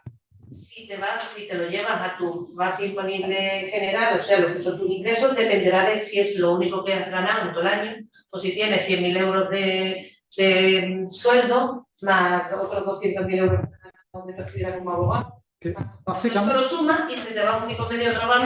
básicamente, ¿Te Hacemos una ficción de activo No. circular de personas físicas. básicamente, Sí, Por la forma de hacerlo. claro, claro. pero positivo en sociedades es fijo y en rentas se te puede disparar. Básicamente es que el particular, cuando venda el inmueble, no lo puede declarar como una ganancia patrimonial, lo tiene que declarar como forma parte de su actividad empresarial profesional en el rendimiento de actividades económicas. Y ahí tributa el tipo general, no tributa como ganancia patrimonial en renta. No veo yo Bueno, que personas Así físicas. que si la persona física declara quiera como hacer ganancia, eso, patrimonial, estaría si un declara, museo, si quiere hacer eso. si declara como ganancia patrimonial, estaría incumpliendo. Por tanto, habría que regularizar, porque no la ha destinado a su activo circulante, entre comillas. ¿Vale? O sea, lo suyo que hago es el Metafóricamente única y para eso, ¿no? Vale. Y luego, otra cosa también importante es cómo se hace esa manifestación en cuanto a un documento administrativo judicial que era prácticamente imposible decirle al juez que modificase un decreto. Pues una manifestación mediante comunicación es manifestando el propio contribuyente su intención de comprar inmuebles activos circulantes, y esa declaración es importante. Estamos hablando de cumplimiento estricto. Debe presentarse junto con la autoliquidación. Si no lo presenta... La comunicación está junta. No. Cuando tú te adjudicas un inmueble y dices, esto lo voy a destinar yo a mi activo circulante, voy a autoliquidar el impuesto al tipo reducido del 2% porque cumplo con el resto de requisitos. Y en el momento de autoliquidar tengo que presentarle a la administración una declaración manifestando mi intención de comprar el inmueble a mi activo circulante. Similar a la que se hacía antes, por ejemplo, cuando no tenía renta ocupante, adjudicación antes. Eso, como la gente aprovechaba, y cuando le pedía al juez que dijese que no tenía arrendatario, el juez no se mojaba ya era complicado. Ya, vamos a hacer aparte, tal, y ahí aprovechaba y manifestaba su intención de comprar el inmueble activo circulante. Que mucha gente no lo presentaba junto con la autorización, o se lo guardaba, y después se practicaba la regularización, y como acreditaba que previamente a la autoliquidación había un documento, fecha fehaciente, manifestando su intención de incorporar el inmueble activo circulante, pero no lo había presentado en su día, pues se le anulaba. Pero ahora la norma lo dice más claro. Ahora dice que y si lo tengo es de poco listo no presentarlo. Si la misma norma te está diciendo que hay que presentarlo junto con la autorización, ¿por qué más da? Pues presentarlo. Si no lo tiene, evidentemente ya estás incumpliendo. Pero hay alguna nación que dice que se podía aportar a la juzgado. Sí, eso eso, claro, ahora con la ley 5 de 2021, ya eso, o sea, es que si yo me he querido ceñir a lo que está actualmente, porque entonces sería una locura cada fecha. Vale. Y aquí os pongo diversas consultas, por ejemplo, la dación en pago. ¿Hemos perdido el tiempo? Si terminamos a las 6 y así damos para preguntas 5 perfecto. La dación en pago. O sea, yo tengo un inmueble y en vez de transmitirlo, le hago una dación en pago de deuda. ¿Es de aplicación? Sí, porque la dación en pago tiene efecto igual que la compraventa, aunque no sea compraventa. Es una dación, escritura pública de compraventa. Pues ahora la consulta esta dice, ¿y es una dación en pago que no es escritura pública de compraventa? Pues sí, porque tiene los mismos efectos correlativos que una compra. Eso es una persona que ha venido a peor fortuna. Exacto. Se la tiene que dar a alguien. Claro. En pago de una deuda, pues da el inmueble adquirido. Dentro de los 5 años siguientes sería de aplicación tipo reducido. Yo compro una vivienda junto con un garaje, ¿vale? ¿Es de aplicación el tipo reducido a todo? Sí, siempre que sea en el mismo igual que la vivienda habitual, en el mismo residencial, que haya una vinculación registral o económica entre los dos inmuebles, ¿vale? O sea, que sea un anexo a la vivienda o una vivienda aparte, pero que se tome como una vinculación económica. Y la compra en distintos plazos por varias personas. Yo compro un inmueble, pago otro mismo, ahora otros 5, 20 y los 45. ¿Sería de aplicación? A los 3, si cumplimos, sí. ¿Cuál es el plazo de los 5 años? Desde la primera compra. Si yo compro hoy, pago compra dentro de 2 años y ahora compra 4 años, el inmueble se tiene que transmitir, dentro de los 5 años de mi compra. ¿Eso ha habido un vinculante ya? No, eso de la Dirección General de Tributos de la Junta de Andalucía. Ten en cuenta que los beneficios, que las consultas vinculantes de los tipos reducidos, al ser una norma cedida, solamente la aplicación son consultas vinculantes de la Dirección General de la Junta. Luego, otra cuestión. Sí, pero que se está dando mucha casuística, porque eso. Sí, eso es interminable. Consulta sobre modificación registrada del inmueble. Yo compro un inmueble y ahora una vivienda divido horizontalmente un edificio y no estaba dividido. Divido horizontalmente y lo vendo. ¿Es de aplicación al tipo reducido? Sí, porque no estoy transmitiendo los inmuebles por transmisión. Compro un inmueble, segrego, reformo, construyo. No sería de aplicación porque la siguiente venta estaría sujeta a IVA y no a transmisión. ¿Vale? Y por último, y no menos importante, igualmente las consecuencias fiscales del incumplimiento. La Ley 5 de 2021, el artículo 66, nos obliga, en caso de incumplimiento, a presentar una declaración y el ingreso de la autoliquidación complementaria de la parte restante dejado de ingresar en el plazo de un mes desde que se produjo el incumplimiento, más los intereses de demora correspondientes. Cuidado con los intereses de demora, que la gente no lo calcula bien, porque estamos hablando de los intereses de demora. Perdón. Es que no había puesto. Se calcularán por el importe no ingresado durante el plazo desde que autoliquidó hasta que se regulariza. Y la consecuencia de la no regularización es que la Administración puede iniciar un procedimiento sancionador, recogido en el artículo 181 siguiente de la Ley General Tributaria. Cualquier omisión dolosa o culposa con cualquier grado de negligencia el principio de tipicidad y por tanto es sancionable. La infracción, ¿cuál se recogería? Por el artículo 191. Infracción por dejar de ingresar parte de la deuda tributaria que debiera resultar de la correcta autoliquidación del tributo. Si yo me aplico un tipo reducido al que no tenía derecho y no regularizo, estoy cometiendo una infracción dolosa o culposa con cualquier grado de negligencia y estoy dejando de ingresar parte de la deuda tributaria que debería resultar de la correspondiente autorización del tributo. Por tanto, eso sería motivo suficiente para iniciar un procedimiento sancionador. ¿Cuál sería la base de la sanción? La cuantía no ingresada en la autorización como consecuencia de la infracción. ¿Vale? Y ya está. Muchas gracias, Pedro. La verdad que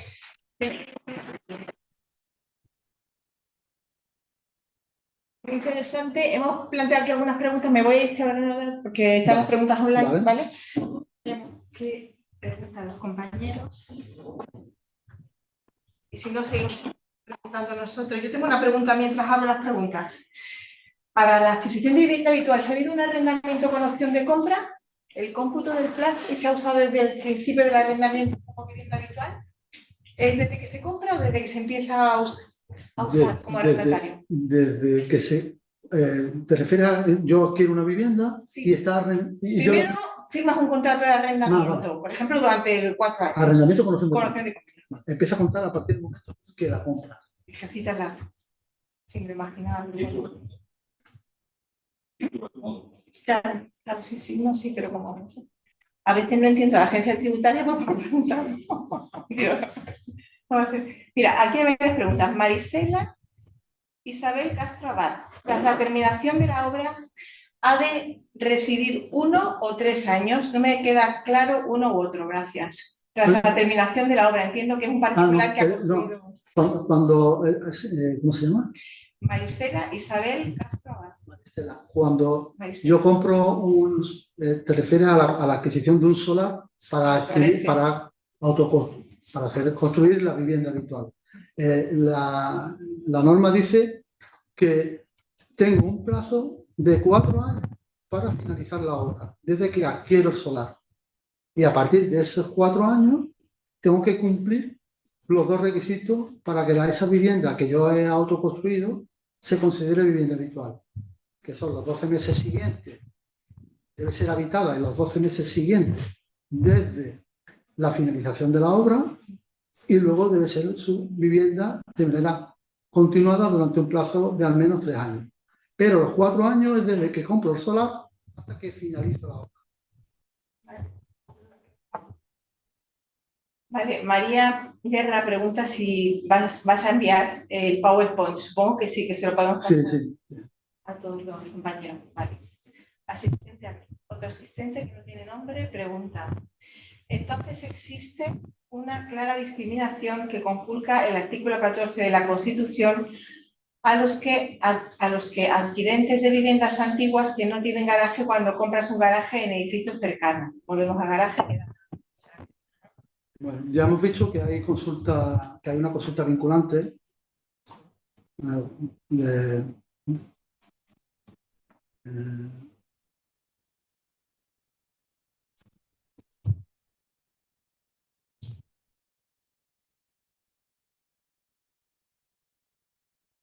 que nos dice que debe ser en el mismo edificio o en el mismo conjunto. No, la verdad es que se me escapa. No entiendo por qué no dice la administración que un garaje que esté fuera del edificio o del conjunto y que esté vinculado de manera económica al vivienda, no puede ser de aplicación a tipo reducido, pero las consultas, la administración está obligada a aplicarlas. Si la consulta dice eso, lo tenemos que aplicar. Que sea el tribunal el que decida. Vale. Priscila y Valivara Jiménez. Buenas tardes, muchas gracias por la ponencia. Sobre la condición de permanecer en el domicilio, en caso de ruptura, ¿valdría con que uno de los contribuyentes continuara habitando la vivienda o necesariamente han de habitar los dos? En el domicilio, en caso de ruptura de, supongo que será matrimonio, ¿no? De hecho. O de pareja de hecho, supongo. Vale, o pareja de hecho. Sí, que cese la convivencia. No. Ahí en este caso, si se produce la ruptura y uno de ellos la sigue habitando, pero el otro no, evidentemente el que la sigue habitando sí que puede seguir aplicando. O sea, cuando compraron al tipo reducido, 2 personas, pareja de hecho o matrimonio. Se produce la extinción del matrimonio de la pareja de hecho. Uno de ellos se va y el otro se queda. El que se queda no tiene que regularizar. El que se va sí tiene que regularizar. Porque salvo que esa circunstancia exija necesariamente el cambio de domicilio. Exactamente, o sea, podría justificar que continúa siendo su vivienda habitual, no tiene que regularizar porque ese divorcio, esa ruptura exige su salida del domicilio. Claro, por ejemplo. Pues si en un mandamiento judicial de divorcio, pues yo me voy de mi casa y tú te quedas en la casa. Eso está claro. Ahora, en una pareja de hecho es más complicado determinar cuándo exige necesariamente el cambio de domicilio. La convivencia es imposible. ¿Y eso cómo se determina? Es la 2518 de la guía, la que estás hablando, la 2518. La otra no se queda, ese habrá cumplido. Sí. La persona que se queda no tiene problema ninguno. El que tiene problema es el que se va. El que se va tiene que acreditar que se ha ido porque ese cambio de domicilio es exigible necesariamente, o una mala convivencia, o no sé. Sí, que ha cesado la convivencia en posibilidad. De hecho, tiene que alquilar otra. Claro, yo creo que con acreditar el Claro, derecho claro, de la convivencia. Pues, claro, eso es como es complicado. En una sentencia de divorcio, Alquilando otra, comprando otra. ya eso os lo dejo a vosotros, que yo recibiré la documentación. Esa te la mandaremos. Se considera. Otra pregunta de Priscila. En relación a la adquisición por familia numerosa. Caso en el que una familia tiene concedida tal condición, pero han solicitado renovación de tarjeta de familia numerosa. Habiendo sido concedida la renovación, pero estando a la espera de recibir la nueva tarjeta, ¿seguiría estando elegible para solicitar este beneficio? Entiendo que sí, debería en todo caso presumirse que sigue reuniendo las condiciones. ¿Qué opina usted? Muchas gracias. Efectivamente, sí, aunque no tenga la tarjeta, pero tiene la condición de familia numerosa, acreditándolo cualquier certificado de la Consejería de Igualdad y Bienestar Social, no sé cuánto, o cualquier otra análoga, es suficiente, aunque no tenga la tarjeta de familia numerosa, pero sí que tenga la condición. No hay problema. Pero siempre que se cumpla el requisito, tanto de la cuantía como que de la vivienda sea para su familia numerosa, no para uno de los miembros de su familia numerosa. Un compañero, Álvaro Villar, dice que un inmueble en arrendamiento no puede formar parte del activo circulante, sino del activo fijo, con lo que cualquier vivienda en alquiler incumpliría este requisito. No. El arrendamiento, si yo tengo mi actividad, eso ya es un tema económico. Si mi actividad se dedica al arrendamiento, los inmuebles tienen que estar en el activo circulante, no en el activo fijo. El activo fijo son inmuebles que son utilizados por la empresa para su correcto funcionamiento a lo largo del tiempo. Y el activo circulante es la mercadería que se utiliza para la actividad propia de la sociedad. Básicamente. Álvaro Represa, Villanueva. Buenas tardes. La consulta a la APEA 6/2015 se dice que si el objeto y finalidad de la operación es el alquiler de viviendas, no procede la aplicación del tipo reducido, aunque se enajene en el plazo máximo de 5 años. ¿Ha habido una consulta posterior que lo contradiga? Yo entiendo que no me suena ninguna. Tenemos que tener claro que lo que establece la norma es la adquisición de viviendas para su reventa. Yo no puedo comprar la vivienda para su alquiler turístico. Es más, si yo compro la vivienda para alquiler turístico, estarían cumpliendo ya el primer requisito sin necesidad de comprobación, que es el epígrafe del IAE correspondiente. Si yo me doy de alta en el epígrafe de alquiler de vivienda, es uno, y alquiler de apartamento turístico es otro. Por tanto, no cumpliría a priori el epígrafe correspondiente. Y luego, con independencia de que si estoy de alta en un epígrafe incorrecto de alquiler de vivienda, pero sí que estoy ejerciendo la actividad de arrendamiento de manera continuada, tampoco cumpliría, puesto que no he adquirido el inmueble para la reventa, sino con fines turísticos. Alquiler con fines turísticos. Es distinto del alquiler de vivienda para fomentar el tráfico empresarial. Sí, empresarial.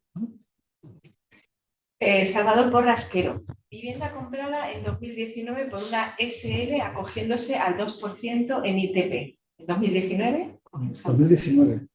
Sí, acogiéndose al 2% de ITP. ¿Se puede vender al socio único de la SL? ¿Se puede qué? Vender al socio único de la SL. Vender, claro. Siempre que sea una transmisión, sí. Pero cuidado con lo que estamos haciendo.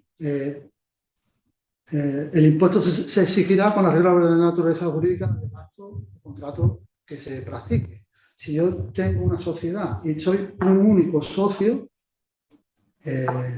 estará hablando de la liquidación de la sociedad o la transmisión del inmueble.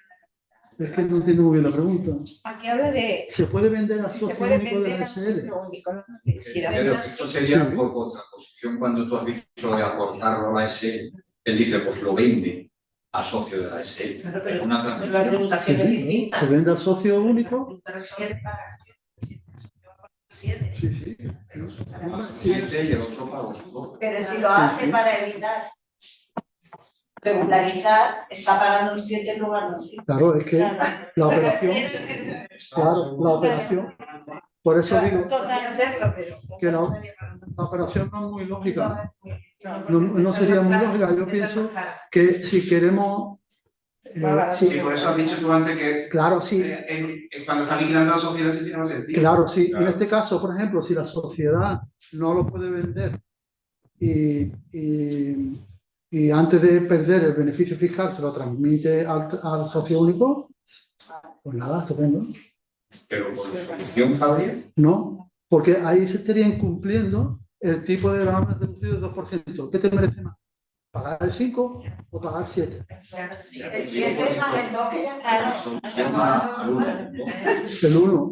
Sí, la reducción de capital social tributa al 1%. Sigue la No, sociedad. por operaciones societarias Correcto. al 1%. Porque esté obligado porque tiene que Sale tener más que caro. No, me ha dejado el Hacer patrimonio. la venta sale más caro. ahí La la obligación de disminución de capital social con adjudicación al socio tributa por operación societaria al 1% por el valor real del inmueble que se adjudica al socio. Correcto. Vale. Luego, estamos hablando de operaciones societarias. Exactamente. Luego, la regularización que tiene que realizar la sociedad por no transmitir dentro de los 5 años siguientes sería del 2% en su momento a no sabemos si estaba en el 8, en el 9, en el 10 o en el 7. Pues ya depende del momento en que compró la vivienda. Por la transmisión. Con la transmisión. Vía liquidación de la sociedad, tampoco cabe haber cumplido el requisito de ese 2% transmitido en esos 5 años máximo. Exacto. Quiero decir, si a mí la ley me obliga a disolver. Hay otra opción que también no la quiero poner, pero bueno, como veo que esta casística se da, si no recuerdo mal, era una sociedad y su dueño, socio A y B. Y otra sociedad, Ay, ¿qué hago yo aquí? dueño Cualquier C. Y una sociedad aporta las participaciones sociales a la otra. Transmite el inmueble, sino hace aportaciones sociales. Entonces, esta sociedad adquirió en el año 0, tiene 5 años para transmitirlo. Es que no. Pero esos 5, cuando adquiere la sociedad B, la otra, adquiere las participaciones, esa sociedad B tiene que transmitirlo en el resto que le quede a la otra para cumplir el tipo de reducción. Pero él sí sigue saliendo. ¿Mm? Vale, se nos fue la pantalla, pero yo tengo las cositas aquí, ¿vale? No me hacía caso el ordenador. Vamos a ver. Vale, Salvador está y ahora queda Aurora Morazo Gómez. Terminación de obra. ¿Se entiende desde que tengo licencia de primera ocupación o desde certificado de fin de obra? Licencia de primera ocupación. Vale. Ana Ruiz Rubio. En el supuesto de no haber aplicado el tipo reducido que le hubiese correspondido, ¿se puede solicitar la devolución de la diferencia ingresada que le hubiese correspondido a un plazo? Sí, en el caso de que no ha solicitado el tipo, no aplica el No tipo aplica el tipo reducido, reducido. ¿puede solicitar la devolución de la diferencia y en qué plazo? Claro, el plazo de prescripción, los 4 años desde la liquidación del impuesto y siempre sí se puede pedir la rectificación de los propietarios dentro del plazo de prescripción que empieza a contar, como hemos visto antes, desde los 4 años siguientes a la fecha de finalización del plazo voluntario de pago de la autoliquidación. Yo puedo solicitar la rectificación, ¿qué te digo yo?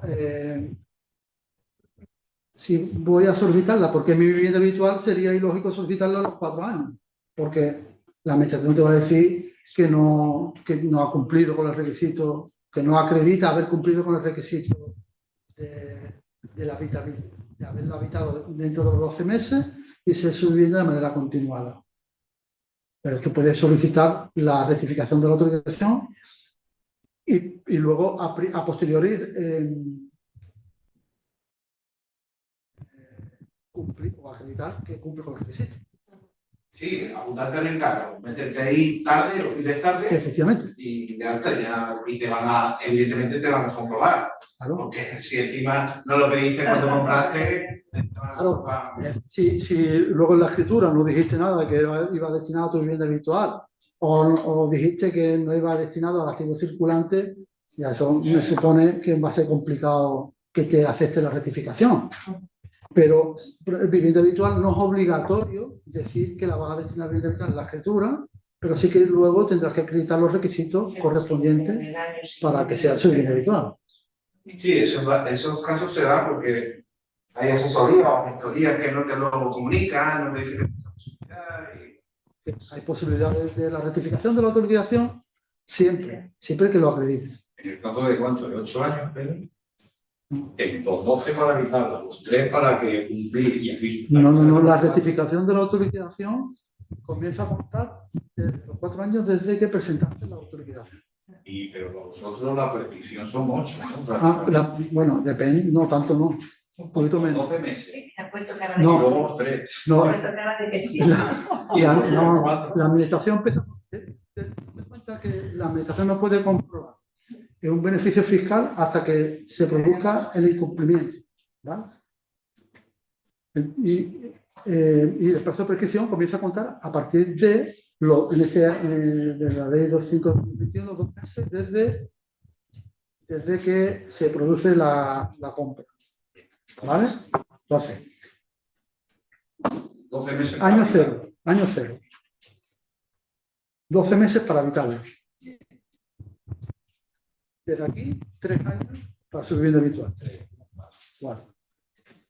4 de la prescripción. No, porque si tú incumples en el mes 11, tengo 4 años. Desde el incumplimiento, no desde que... Desde el incumplimiento, o sea, son 4 años más 1, 5. ¿Vale? Porque tú puedes acreditar haber incumplido en el año. Yo cumplo a los 11 meses la habito. Vale. Y tengo que esperar 3 años para que efectivamente siga siendo habitable. Vale. Yo en esos 3 años, cuando ya han cumplido 3 años, tiran la notificación de la. Me hizo requerimiento. Apórteme todo lo que se tiene que hacer. ¿A qué plazo de prescripción? El plazo de prescripción, vuelvo a insistir, comienza a contar desde el momento del incumplimiento. Desde el momento del incumplimiento. Si yo te pregunto... Si estoy cumpliendo, yo me estoy refiriendo a la verificación Si de tú cumples, si tú cumples, no tienes historia. No tienes historia, no tienes problema. Y recibe luego a los 5 requerimiento de la agencia para que acredite si lo que cumplió entonces era su vida actual. Para el viento, la luz, el agua, los chiquillos, a ver, trabajo. Aquí se está planteando 2 cosas. Si yo cumplo, no tengo problema ninguno. He cumplido. La administración, por mucho que me quiera verificar, no tengo problema porque he cumplido. No hay... La administración solamente puede empezar a verificar que cumple, dentro de 4 años, ¿no? 1 año para habitarla, 3 de vivienda de manera continuada. A partir del cuarto año yo puedo empezar como administración a verificar si tú cumples los primeros 12 meses y luego los 3 años. ¿Vale? A partir de ese 4 año. ¿Cuánto tiempo? Del 4 año. Y ahora yo te pregunto, 4 año. Espérate, no corras. 4 años. Esto es un poco difícil de explicar. 4 años. Y ahora, si tú incumples en el día 1, la administración ya ha prescrito. Ha perdido tiempo la administración. Ha perdido. Quiere decir que ante un requerimiento es más fácil decir yo ya la compré y después me fui a vivir a Barcelona, que dejé el piso allí en Torres. Tiene que acreditarlo. Cumplí. Tiene que acreditarlo. Y el tío lo acredita con un certificado. Claro, si lo acredita y la administración ha actuado 4 años después del incumplimiento, está prescrito. Pero la administración no va. La administración va a actuar. Claro. Aunque pierda 1 año, aunque esté perdiendo 1 año, pero va a actuar antes de que... No, perdón, va a actuar a los 4 años, aunque pierda el año anterior. Si tú incumples el día 1, la administración dice que me lo ha acreditado bien, me la ha acreditado bien, se ha producido el incumplimiento el día 1, yo como he empezado a los 4 años está prescrito. Pero ese margen de años la administración lo pierde. ¿Sabes? Bueno, complicado. ¿Qué más? Vale, quedan 3 preguntas. Vale. Jesús Núñez de Castro dice, ¿qué ocurre cuando compras una vivienda para adquisición de vivienda agrícola, pero necesitas reformar para obtener la cédula de habitabilidad? Y para hacer esas reformas necesitas autorización de Consejería de Cultura por estar en casco histórico, zona protegida, al precisar tocar fachada, tardando Cultura más de 3 años. Vamos ganando. La mano de justificada. No sé responder. Sobrevenida. Una cosa muy sui generis, muy específica. Y, Si ese chico, si ese compañero no pregunta, ¿por qué le ha pasado? claro, seguramente Eso le ha ocurrido de repente. le ha pasado. Eso le ha pasado. Le ha pasado. Ejemplo de Málaga. Pues yo, en este caso, Porque es contigo yo en este caso, si la administración me pide acreditar, porque el problema lo tiene en la finalización de la obra, ¿no? Claro, pero porque no No, puede comenzarla. el problema No puede comenzarla es que porque- no puede empezar. Vale. Los 12 meses se los Pues, pueden porque quedar. te dice la administración, tiene 4 años desde la adquisición del solar para construir, pero no estamos de rehabilitación. Rehabilitación desde que la adquiere. Yo entiendo que se puede cumplirlo, o sea, tener los 4 años desde que adquiere hasta que finaliza la obra de construcción o rehabilitación, en este caso. Si no puede, porque la administración no le da autorización, pues suficientemente prueba para que que ese incumplimiento no sea O castigado. sea, no sé, Pienso yo, ¿no? Claro. Vale. Y ahora vuelve el compañero antes que cuestionaba el tema este en torno al activo circulante y activo fijo. Antonio Villar dice, inversiones inmobiliarias en construcciones. Incluyen edificios terminados o en construcción, entre paréntesis, locales, naves industriales, oficinas, etcétera, destinados al alquiler o a la venta. Se contabiliza en la cuenta 221 del PGC y dice a continuación, las cuentas de existencia son las del grupo 3 del PGC. Ya, los expertos. El grupo 3, claro. El activo circulante, dice la ley que, la ley, como muchas veces, nos da pie a malinterpretar, porque no, lo podría haber dicho más claro, decir que se destine a su activo corriente. Dice activo circulante y se tiene que asimilar al activo corriente. Luego, entonces está claro que tiene que estar contabilizada en el grupo 3 de existencia que forman parte del activo corriente actual del Plan General Contable. Lo que el compañero dice, inversiones en las que... Inversiones no son. Ahí dice, inversiones inmobiliarias en construcciones. Incluyen edificios terminados. Inversiones inmobiliarias. No es un activo circulante. Es una sociedad que se destina, cuyo destino es fabricar zapatos, puede adquirir un inmueble como inversión en activo circulante. Inversión. ¿Cómo se llama? La cuenta se contabiliza en la cuenta 221 del PGC. Y luego dice, las cuentas de existencias son las del grupo 3 vale. del PGC. Vale, pero el 221 es inversiones. Alquiler o a la venta se contabiliza. pero inversiones en... Inmobiliarias y construcciones. 2 puntos. Incluyen edificios terminados o en La construcción. verdad es que no lo sé de memoria la cuenta que Locales, es, pero naves, industriales, Sí, oficinas, vale. viviendas, etcétera. inversiones inmobiliarias. Inversiones En inmobiliarias construcción. es una cuenta que 21. inversiones Grupo 2 es activo fijo. No es. y además inversiones inmobiliarias, puedo repetir, no forma parte de tu activo circulante porque tú no te dedicas a invertir si tuviese invertir, estaría en el grupo 3. Tú puedes tener una fábrica de zapatos y hacer una inversión en inmuebles. Y esa inversión en inmuebles estaría contabilizada en el grupo 2, como bien dice el compañero. Pero para aplicar el tipo reducido tiene que estar contabilizada en el grupo 3 de asistencia. Fin de año, entran por el grupo 6 y luego.